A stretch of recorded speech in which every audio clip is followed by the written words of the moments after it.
రవికుమార్ కస్తూరి arts, Ravikumar జీవన వేదం. మిత్రమా, కన్నీరు చాలా పవిత్రమైనది.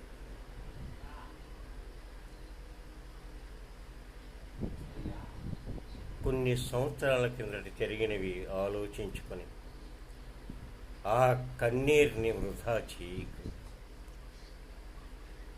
కన్నీరు చాలా పవిత్రమైనది. గత సంఘటనలన్నీ ఊహించుకొని ఆ కన్నీరుని వేస్ట్ చేస్తున్నావు, అంటే వృధా చేస్తున్నావు.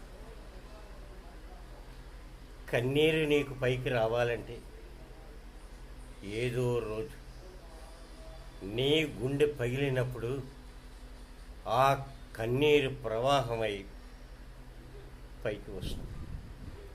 దాన్ని ఆపగలమా?